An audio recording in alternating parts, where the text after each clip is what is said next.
дуруд бинандаҳои азиз, инак барномаи олӣ ҳаст, меҳмони хонадони шумо. дар барномаи имрӯзаи мо ҳузур доранд номзади илмҳои фалсафа, мудири кафедраи психология ва социология идоракунии академияи идоракунии давлатӣ назди президенти ҷумҳурии Тоҷикистон Абилзода Гуландом. муаллимаи азиз, хуш омадед ба барномаи олиҳа. Ташаккур. омӯзгор на танҳо таълимдиҳанда, балки тарбиятгари ҷамъият низ ҳаст. аз касби интихобкардаи худ ифтихор мекунед? албатта, мегӯянд ки омӯзгор муҳандис ва меъмори рӯҳ ақли башарият аст. интихоб аз касби хеш ҳадафмандона буд. агар аз ҷиҳати авлодам гирем, авлоди модари ман ҳама гӯем ки шахсони зиёи гузаштагӣ ҳастанд. чӣ сабаб шуд ки шумо маҳз ҳамин касбро пеша кардед? медонед, агар дар интихоби касб инсон агар дар худаш идеал надошта бошад, ман фикр мекунам ки ба қуллаи мақсуд расидан мушкилӣ меорад. ман дар симои муаллимаи аввалина Мирзоева Сокина бонуе ки ёдашон ба хайр бод, ҳам дар сират, ҳам дар сурат бениҳоят зебо буданд, Лола Никматова. Умуман нақши омӯзгорони ман, нақши устодоне ки дар бинои маънавии ман бениҳоят гӯем нақши бағоят бузург бозиданд, ки ман ҳамин касбро гӯем интихоб кардагӣ ҳастам. вақте ки дар симхона ё дар аудитория омӯзгор медаромад, барои мо умуман як олами дигар буд.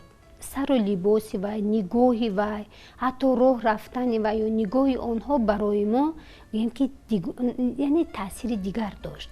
дар ҳамон симои омӯзгорони хеш, дар симои гӯем устодони азизам, ман ҳанамин гӯем ки касбро пеша кардам. ва агар дар фалсафаи ҳинд як чиз ҳаст ки яъне такрор зодан, переселени душ меган, интиқоли рӯҳ, мисол инсониятро бори дигар агар умр мебахшед, аз он ҷумла маро ҳам дигар касбро ҳам пеша намекардам. касби худро бениҳоят дӯст медоред? ифтихор дорам. касби пуршараф аст. ба андешаи шумо рағбати муҳассилини имрӯза шавқи устодро барои дарс гуфтан афзун месозад? мо мутахассисоеро бояд ба кор гирем ки аввал завқи онҳо бошад. завқи онҳо бошад. масалан нисбати ҳамин касбияти хеш агар гӯем ки таваҷҷӯҳ дошта бошанд, таассурот дошта бошанд, яъне мутахассис бошанд, метавонанд муҳассилин ки барои дастгирӣ кардани анамин ҷавонон ё дастгирӣ кардани анамин шахсоне ки мутахассиси ҳамин соҳа ҳастанд, онҳоро барои оянда ба ҳамин касб умед бахшиданам метавонад таъсир расонад. чӣ бояд кард ки таваҷҷӯҳи омӯзгорони ҷавон ба мактабҳои миёна ва мактабҳои олӣ бештар гардад? кадом роҳҳо усулҳоро мо метавонем ки истифода барем ки ҳамин механизм дуруст кор кунад? пеш аз ҳама ба вай шароити яъне хуби иҷтимоӣ, яъне имконият додан ба омӯзиш, имконият додан ба сатҳи илмашро баланд бардоштан. баъзеҳои ҷавонҳои мо хел тафаккур доранд ки мо бояд дар ҳамин риштае ки интихоб кардем, дар як муддати кӯтоҳ ҳама чизро бояд ки соҳиб шавем. ин хатои маҳз аст. барои миллат ҳам каме ҳам бошад, бояд хизмати шоиста дошта бошад. ман вақте ки коромӯзӣ омадагӣ будам, ман 9 сомон маош мегирифтам. лекин завқ доштам, шавқ доштам, мақсад доштам. ягон чиз ба осонӣ ба даст намеояд. як чиз аст, ҳамин бинои инсониам агар ду ҷанба дорад, ҷанбаи биологӣ дорад, ҷанбаи иҷтимоӣ аст. агар инсон дар муносибатҳои иҷтимоӣ худашро қаноатманд карда натавонад, бинои биологии ӯ рушд намеёбад ё масалан мустаҳкам намегардад. таҳқиқот ва рисолаи илмие ки пешниҳод кардед бештар фарогири кадом мавзӯъ буд? рисолаи ҳам номзадиам, ҳам гӯем рисолаи докториам ба мавзӯи оила бахшида шудааст. асосҳои маънавию ахлоқии оила дар мисоли ҷумҳурии Тоҷикистон мебошад. барои дар рӯҳияи худшиносиву ватанпарастӣ, хештаншиносӣ тарбия намудани насли наврасу ҷавон, нақши зан модар чигуна буда метавонад ва умуман кадоме аз ин омилҳо, оила, мактаб ё ин ки ҷомеа нақши калидӣ дошта метавонад? саломат бошед. дар риштаи фалсафаи иҷтимоӣ ки гӯем ки ҳам рисолаамро дар ҳамин мавзӯи оила гӯем ки таҳия карда мавзӯи докториям ҳамин масъала ба бахшидааст, дар социология ҳаст агентҳои иҷтимоишавӣ. яъне агентҳои иҷтимоишавӣ оила ҳаст, падару модар аст, дӯстон ҳаст, омӯзгорон ҳаст, хешу табор ҳаст. баъд гӯем ки институтҳои иҷтимоӣ ки ҳам боғча бошад, аз боғча бале то гӯем ки истеҳсолот, яъне онҳо занҷираҳое ҳастанд. яъне оила, мактаб, ҷамъият занҷираҳое ҳастанд ки дар яъне иҷтимоишавии ҳар як фарди ҷомеа нақши калидӣ доранд. мо наметавонем танҳо оила ҷудо карда наметавонем. наметавонем. вақте ки мо оила мегӯем, мактаб мегӯем, ҷамъиятро ба ин нобат намегиранд. ҷамъият яъне гурӯҳи иҷтимоии одамоне ҳаст ки метавонад ки фарзанди шуморо ҳам умуман дар ҷомеа таъсиргузоре ки тавонад боиси каҷрафтории онҳо гардад. муҳити оила созгор, муҳити боғча созгор. лекин вақте ки ба мактаб меояд, ба ғайр аз мактаб боз масалан ба ёру рафиқ дорад, яъне он метавонад ки таъсир расонад. баробарии зану мард, ман аз бонувони азиз маъзарат мехоҳам, лекин баробарии гендерӣ ин рисолати занро дигар карда наметавонад. бале бале. барои чӣ? модар аст. дар фалсафаи чин як чиз аст ки мегӯяд ки ҳар ҷое ки дидед ки марди муваффақ ҳаст, донед ки зани олиҳа дорад ва зани шоиста дорад. инҷо ҳам бояд ки зан модар дар таълиму тарбияи фарзанд аз падар, аз шавҳар дида бояд бештар бошад. ба кадом хотир? медонед аз нигоҳи психологӣ мегӯяд ки дар як рӯз агар фарзандро аз меҳрубоние ки ҳатто муайян аст 7 бор 8 бор ҳамун фарзанди мактабхон аст ё кӯдак аст, аз яъне ба оғӯш бояд гиред, яъне ҳанамун суханҳоеро бояд гӯед ки оромиш ёбад. вақте ки ҳанамин масалан муҳаббат нест, ҳанамин оромиш нест, фарзанди шумо мехоҳад ҳаминро аз дигар ҷо ҷӯяд. яъне ин нозукиёш ҳам ҳаст. бале муаллимаи азиз, шумо аз таълиму тарбияи фарзанд гуфтед, аз гулдухтарон, ҷавонон, бонувони имрӯза гуфтед. солҳои охир мутаассифона пошхӯрии оилаҳои ҷавон зиёд ба назар мерасад. омилҳоро гуногун медонанд. чӣ бояд кард ки фарҳанги суннатии оиладорӣ нигоҳ дошта шавад? ин саволе аст ки дар ҷомеаи имрӯза сари гӯем ки ин масъала ҳазорҳо мутахассисон ҳам гӯем ки кори илмӣ мебаранд, ҳам тадқиқот мегузаронанд. барои пош хӯрдани оила ки мо медонем соли 2015 соли оила аз ҷониби ҳукумати ҷумҳурии ҷоҳистон эълон гардида буд, аз соли 2015 то имрӯз 7 сол сипарӣ шуд. ман фикр мекунам ки имрӯз бархӯрди фарҳангҳо ба хотире ки оилаи тоҷик фарзанд ё келинро то ками кам ба 5 сол гӯем ки дар ҳанамун таълиму тарбияи худашон, яъне калонсолон нигоҳ мекарданд ки ҷавонанд, ягон гапашон масалан вай мешавад, пасту баланд мешаванд, байншон масалан ягон носозомадӣ мешавад ки ҳанамин муноқишаи оилавиро пас кунанд ё умуман монеа шаванд ки ҳамин чиз ба вуҷуд наояд. назорат кунанд. назорат, албатта назорат кунанд ё умуман маърифати оиладориро ба онҳо омӯзонанд. рисолати падару модар сурхштоманд, яъне онҳо ҳам бояд дар таълиму тарбияи фарзанд, яъне келин ва домод рисолат доранд, ӯҳдадорӣ доранд. бизор онҳо ҳам ҳамин нозукиёи масалан зиндагиро аз худ кардан ба онҳо ҳам низ омӯзонанд. мегӯянд зиндагӣ як муаммои сарбаста ҳаст ки пайваста маърифат мехоҳад, пайваста омӯзиш мехоҳад. дар муносибати оиладорӣ ҳам анамин мураббӣ, устод, омӯзгори гӯем келин ва духтар падару модар ва модару хуштоманд ҳастанд. яъне нақши асосӣ доранд. нақши калидӣ доранд. ман мехоҳам махсусан аз модари маънавӣ хеш ёдовар шавам. модари маънавии ман аввалин доктори илмҳои фалсафа дар осиёи миёна ғаффорова Мунзифа Қаҳҳоровна буданд ки میگفتن گلندام جان زن مستقل در نزد شوهر و در نزد جامعه آبروی دیگر دارد، اما رسالت زن مادرش را باید فراموش نکند. چی باید کرد که جوانان امروزه خصوصا به عنوانی که همکنون به زندگی مستقلانه قدم میگذارند پیروی کنند به زندگی مادر و مادرکلان‌هایمان؟ عموما در نهاد انسان یک تفکری به معنای انمون پیروی کردن یا تقلید کردن وجود دارد، مخصوصا در جامعه ما مود است. امروز من فکر میکنم که کینوی تاجیک در یک جایگی با کمیته زنان و اویله نزد حکومت جمهوری تاجیکستان که پیوسته آنها گویم بلایی‌ها و به همین مسائل بیشتر سر و کار میگیرند، تنها مشکلات اویله نه، مسئله هایی رو پیشنهاد کنند که هدفمندانه برای گویم که از بین بردن مشکلات اویله توجیه گردد. یک چیز است که میگن که خربزه رنگ میگیره همسایه از همسایه. یک همسایه همین هر روز پیوسته مناقشه، جنگ و جنجال. بعد یک روز زن و شوهر میستن اندیشه میکنه که از همین خانه همسایه همین خلاص که میگه که مردگیان آوازشون نمیبروید. خاموشی آرامی. یک بار نمیبینه نمیره کنی چی باشن. میرود و همین دایره 5-10 دقیقه نظارت میکنن، مشاهده میکنن. زن با شوهرش خوراک بردنی هست، گلدانه شوهرش اینجا میموند که همون کوسه خوراک آورده اینجا موند. زن گذاشتنده که همین گلدان کمتر قریب افتیدن میشود که میگیرد.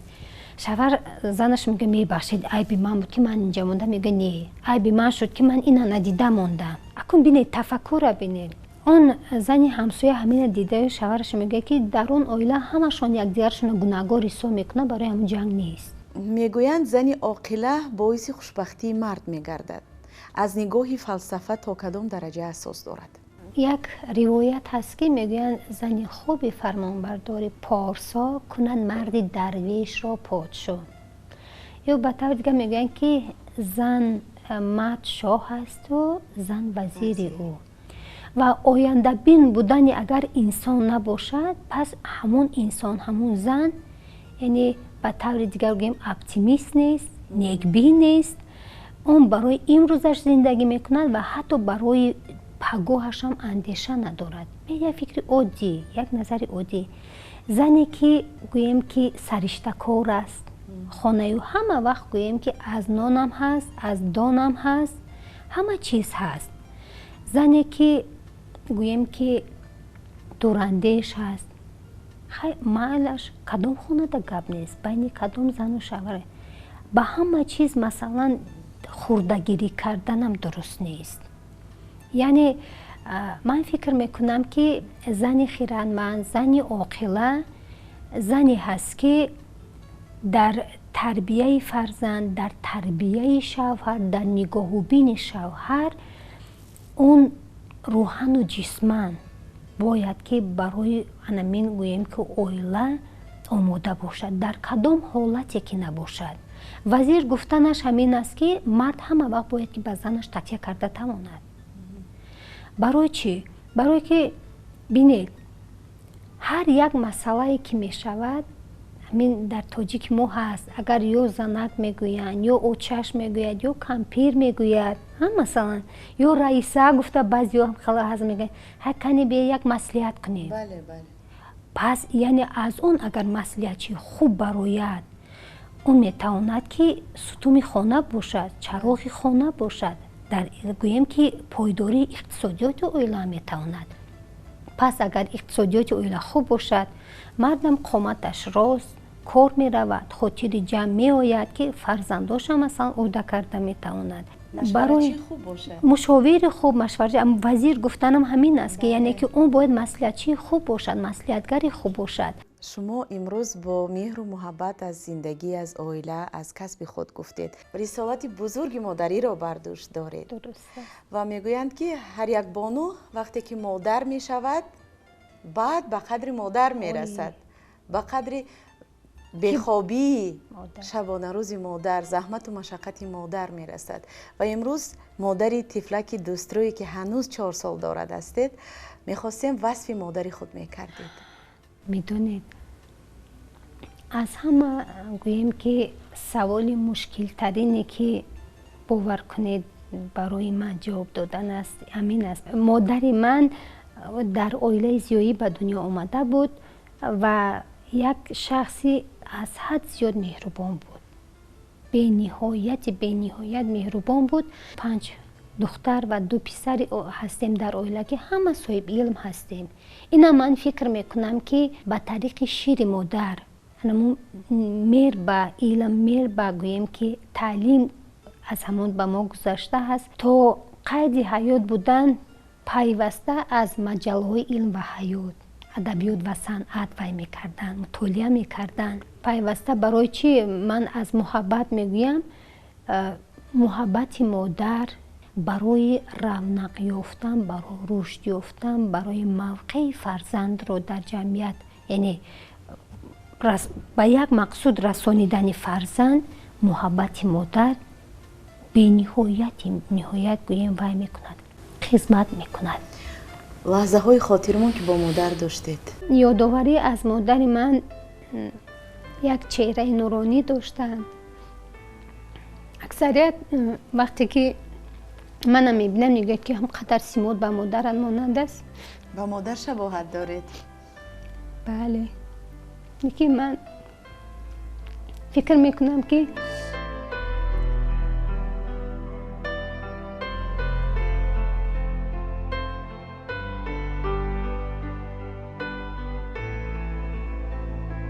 ман нисфи модарам зебо нестам.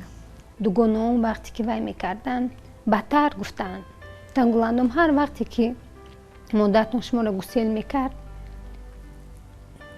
яъне ба хона гашта омадан гиря карда меомадааст.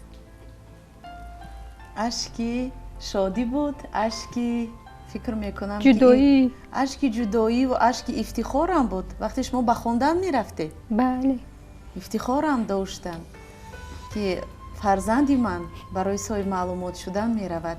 бо вуҷуди мушкилӣ, бо вуҷуди дӯст доштану интизорӣ кашидан, бо вуҷуди ашк рехтан таҳаммул мекарданд ва медонистанд ки албатта ояндаи хуб дорад. дуруст аст. ҳиссиётама ифода кунам наметонам. сухан оҷизӣ мекунад. ба дараҷааш чӣ қадаре ки гӯем, ба хотире ки мегӯян дар ҳақиқат шумо дуруст қайд кардед ки то модар нашавед ба қадри модар. аз падар чӣ хотира доред? падар сутуми дилай. бале, барои духтарон, хусусан барои духтарон. ҳамин ҳар вақте ки мешуд мегуфт. падар ман бениҳоят одами ҷиддӣ буданд. одами гӯем коргари оддӣ буданд, лекин бениҳоят ҷиддӣ буданд. нисбати аком намемондам она ягон гап задан. духтарои ман худам гап мезанам ҳар чизе ки бошад, лекин мо нисбати падармонам дигар хеле таваҷҷӯҳ доштем. ҳар чизе ки мешуд гап мезадем. тамом мушкилот, ҳатто агар барномаи телевизионӣ буд ё барномае ки масалан дар гӯем чорабиниҳо, ҳатман занг мезадам. отама имрӯзам хел баромад доштам, мехел духтари манин ко дастгирӣ мекарданд. рӯҳан ҳама вақт дастгирӣ мекарданд. ман фикр мекунам ки агар ман нисфи падару модарам тавонам ки дар ҳаққи як фотимае дорам, агар мисли масалан падару модарам агар модар шавам, шаварам инсони хубанд, шаварам инсони ҷиддӣ ҳастанд, лекин бо муҳаббат оила барпо кардед. рости интихоби якдигарамон буд. бале, интихоби якдигарамон буд, лекин манам ҳамина аксарият мушоҳида мекунам. фотимаи ман нисбати падараш бештар муҳаббат дорад. ҳар чизе ки бошад нисбати падарашон вай мекунад. гӯем ки вай майл доранд. ягон вақт мегӯяд ки шумо дар сахт намерасад, мегӯм не, барои ки мо ҳамин хел будем нисбати падарамон. шукр ки имрӯз имконият додед ки манам гӯем аз онҳоам ёдоварӣ кардам. ёдашон ба хайр буд. беҳуда намегӯянд ки модар чароғи хонадон ва падар шоҳсутуни хонадон аст. бигузор рӯҳашон шод буд падару модари азизро. умуман бонуи тоҷик ва умуман ҳама бонувон шуғл доранд. шуғли зиёд доранд. баъзеҳо мусиқиро дӯст медоранд, баъзеҳо рақсиданро дӯст медоранд, баъзеҳо сурудхониро дӯст медоранд, баъзеҳо кадбонугиро дӯст медоранд, саёҳатро дӯст медоранд, шириниро дӯст медоранд, атру гулу. шумо чиро дӯст медоред ҳамчун бону? ман ростӣ аз ҳама чизе ки барои ман ҳамчун зан ҳаст атрёта бештар насб мебинам. бале, ва ҳамчун гӯем ки модар, ҳамчун зан бештар пухтупазро. вақти холигиро дар ошхона мегузаронед? бештар. шириниҳоро дӯст медоред ё ин ки хӯроку хӯришҳоро? ҳам хӯриш, ҳам шириниҳо насб мебинам. аз маводи косметикӣ истифода мекунед, дӯст медоред бештар ё ин ки кам андар кам вай мекунам, ба хотире ки хай имрӯз соҳаи гӯем ки косметологияи тоҷик бештар рушд кардааст, намекунам. ҳамчун бону зебоиро дар чӣ мебинед? ман мехоҳам ки зани тоҷик аввал сиратан зебо бошад, баъд суратан худаш мебарояд. саёҳатро дӯст медоред? бениҳоят. ба кадом гӯшаю канори ватани азиз сафар кардед? ҳамаш. кадомаш бештар маъқул шуд? гӯшае ки ман дар он ҷо таваллуд ёфтам, гӯшае ки барои ман азизтарин хотираҳо, лаҳзаҳо ҳаст. ман дар чор мисра шеър мехоҳам онро ифода кунам. марҳамат боша. шаҳри ман, маъвои ман, кӯлоби ман, мазҳари ишқи саодатёби ман, эй канори модари ноёби ман, рӯзҳо хуршеду шаб маҳтоби ман. саломат бошед. беҳтарин. гулро дӯст медоред? дар хона ё ин ки дар коргоҳ гул парвариш мекунед? албатта. кадом намуди гулро? тамоми гулҳое ки барои гӯем дар утоқи корӣ ҳаст, ҳама дорем. аз ҳама гӯем ки аксарияти гулҳо дорем. гуле ки мехоҳед ки дар арафаи ягон ҷашну маросим ё ин ки бе ягон ҷашну маросим мехоҳед ки ҳамсафари зиндагиятон барои шумо тӯҳфа кунад. кадом гул аст? садбарг. садбарги сурх ё сафед? сафед. бештар ба меҳмонӣ рафтанро дӯст медоред ё ин ки меҳмононро қабул кардан? қабул кардан. меҳмонпазироиро бештар дӯст медорам. дар занҳо кадом хислатро меписандед? хоксорӣ. хоксор. зан бояд хоксор бошад. аксарият баъзеҳо мана мегӯянд ки аз ҳадду ҳудуд хоксоред. ман фикр мекунам ин зебоии зан хоксорӣ аст. нозанине ки зи арақтар буд, нозанин буду нозанинтар шуд. шарму ҳаё. шумо ҳамчун омӯзгор 22 сол собиқаи корӣ доред ва имрӯз дар академияи идоракунии давлатии назди президенти ҷумҳурии тоҷикистон мудири кафедраи психология ва социология шуда кор мекунед. дастоварду фаъолияти бонувони академия дар кадом сатҳ қарор дорад? ташаккури зиёд. яъне саволи шумо вобаста ба татбиқи сиёсати гендерӣ ки аз ҷониби ҳукумати ҷумҳурии тоҷикистон ҳаст, дар академияи мо чӣ гуна амалӣ мегардад? академияи идоракунии давлатии назди президенти ҷумҳурии тоҷикистон дар сохтори худ зан муовини ректор, зан директори гӯем пажӯҳишгоҳ, зан директори марказ, зан сардори раёсат ё шуъба ё мудири кафедра ҳастанд. умуман гӯем ки татбиқи сиёсати гендерӣ дар академияи мо дар таъмини фазои хуби ҳамкорӣ байни гӯем ки роҳбарият ва занон ҳастанд. бахшида ба 30-солагии истиқлолияти давлатии ҷумҳурии тоҷикистон 3 бонуи академияи мо ба мукофотҳои давлатӣ сарфароз гардиданд. аз он ҷумла камина ҳам гӯем ба медали хизмати шоиста саломат бошед мушарраф гардидем. ва ман фикр мекунам ки имрӯз ягон зан, ягон духтар, ягон бонуи тоҷике ки дар кадом соҳае ки хуб фаъолият мекунад аз мадди назар дур намемонад. ва шукр ки имрӯз бо шарофати истиқлолияти давлатии ҷумҳурии тоҷикистон зан бонуи тоҷик долонҳои ҳукуматӣ аз созмонҳои байналмилалӣ симои маънавии зани тоҷикро муаррифкар аст. имрӯз зан бонуи тоҷик мураббӣ аст, муҳандис аст, дар соҳаи ҳарбӣ баробари мардон шуҷоатмандона, яъне аз хештаншиносӣ, аз ҳимояи мардзубум, аз ҳимояи این دولت از این خاک گوییم خاک عزیز حمایه میکند، دفاع میکند و من فکر میکنم همه این اول به خاطر باور کردن، اعتماد داشتن حکومت به زن است. معلمای عزیز، نقش زنان رو در روند تحکیم دولتداری چگونه ارزیابی میکنید؟ در سیمای سابقه دارانی که در عموما در تحکیم دولتداری امروزه ما یعنی نقش مهم دارند، نیزو ظریف و بازگل دادخدای و رفیقه موسوی و عدالت رحمان و لطافت نصرالدین و در قطار اینها هزارها زنانی هستند که یعنی نقش بی‌نظیر دارند و برای امروزه در سیمای همین زنانی که گوییم که همچون خادم سیاسی، همچون کارمند گوییم کمیته یا مقامات ها یعنی کار میکردن، در سیمای معلمایی که امروز هم گوییم در مقامات های مهم دولتی کار و فعالیت میکنند، در سیمای معلمه خیرنسا یوسفی، معلمه جوان مفسونه موینی، رقیه عطا، معلمه مغفرت خیدرزاده، یعنی نام های صدها بانوان تاجیک را ما میتوانیم گوییم که در روند تحکیم دولتداری ما نقش خوب دارند، نقش شایسته دارند، نقش بزرگ دارند. معلمای عزیز، شما را باری دیگر به برنامه اولیه تشریف آوردنتان خوش آمدید میگوییم. میnnتداری خود را بیان میکنیم. تشکری زیاد که آمدید، دعوت ما را پذیرفتید. شما را خوش آمدید میگوییم و در زندگی شخصی و در کارهایتان برار و کامیابی ها تمنا داره. تشکر، سلامت باشید.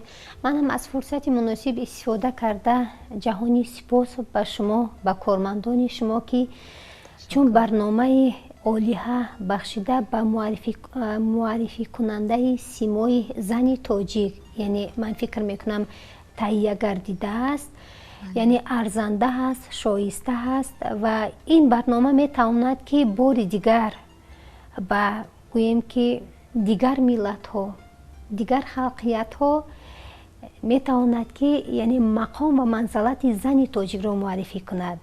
جهانی سپاس. تشکری زیاد، بار دیگر خوش آمدید. برایتون بهترین خوشی های روزگار رو تمنا میکنیم. سلامت باشید. بگذار خوشبخترین زن دنیا باشید. بار دیگر خوش آمدید. برای همه شما سلامت باشید. برای همه شما سعادت زندگی یار و مددگارتون بود. تشکری زیاد. موفق. بیننده های عزیز، اینجا رسیدیم به فرجام برنامه اولیه. یادآور میشویم که مهمان امروزه برنامه ما بودند نامزد علم های فلسفه، مدیر کافدره پسیخولوژیا و سوسیولوژیای اداره‌کنی اکادمی اداره‌کنی دولتی نزد پرزیدنت جمهوری تاجیکستان ابیلزاده گلندام. خیر بیننده های عزیزی دل و دیده، تا دیدار آینده تن صحت و خانه آباد باشید.